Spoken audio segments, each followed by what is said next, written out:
Hello everyone, कैसे हो आप सब। आज के इस वीडियो में बात करेंगे about another important concept of embryology of angiosperm that's called as pollen viability. Pollen viability क्या होता है, आपको कैसे पता चलेगा जो एक पोलन ग्रेन होता है वेदर इट इज वायबल और नॉन वायबल।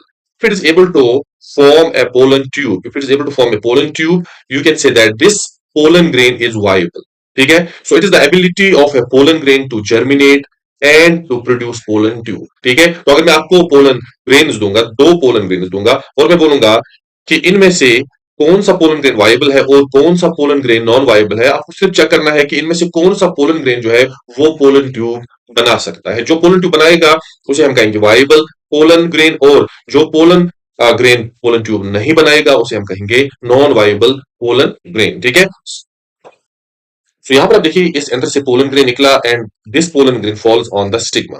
दूसरा पोलन ग्रेन जो है ये दूसरे कार्पल के स्टिग्मा पर गिरा।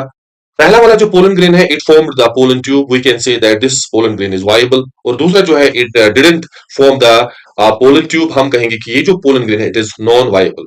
अब जो पोलन ग्रेन्स है ये कितने टाइम तक वायबल रह सकते हैं after getting released from anther, anther से निकलने के बाद ये कितने टाइम तक वायबल रह सकते हैं। ठीक है, so this will measure in terms of pollen viability duration. जैसे राइस में जो पोलन ग्रेन्स होते हैं after their release they remain viable just for 15 to 30 minutes, और उसके बाद ये नॉन वायबल बन जाते हैं। They lose the ability to germinate to produce pollen tube.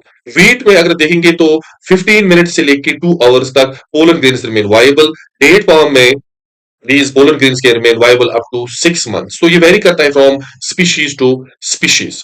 Pollen viability test से एक क्वेश्चन आया था एक एग्जाम में, the tetrazolium test to check pollen viability, the viable pollen turns red due to which one of the following: change in pH, activity of enzyme, formation of formazan, oxidation of TTC. इसका answer है formation of formazan. चलिए इस चीज को हम समझते हैं। तो पोलन वायबिलिटी को टेस्ट करने के लिए we have this test called as pollen viability test. ठीक है ना, this is the most common test to check the viability of pollen grains. ठीक है, और इस टेस्ट का नाम क्या है?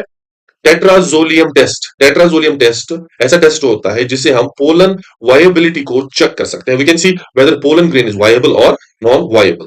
टेट्राजोलियम जो है ये केमिकली क्या होता है? केमिकली होता है 2,3,5 ट्राइफिनाइल टेट्राजोलियम क्लोराइड, जिसको हम शॉर्ट फॉर्म में टीटीसी कहते हैं। ठीक है, जब ये केमिकल वायबल पोलन ग्रेन के अंदर जाता है तो वहां पर उस पोलन ग्रेन के जो एंजाइम्स होते हैं वो उसको फॉर्मेजन, जो कि एक रेड कलर सब्सटेंस होता है, उसमें कन्वर्ट करते हैं। ठीक है, so if pollen grain is viable they will take up this chemical and inside the pollen grain this TTC will be converted into a red coloured substance called as formazan, और pollen grain जो है वो red colour का बन जाता है। और इस तरह से आप कह सकते हैं that this pollen grain is viable.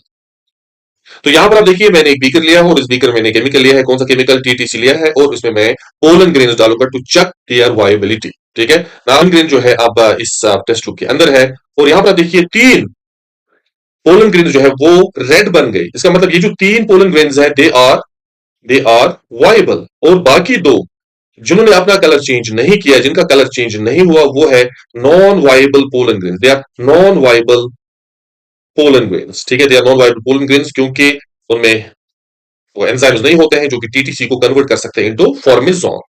So this is all about pollen viability.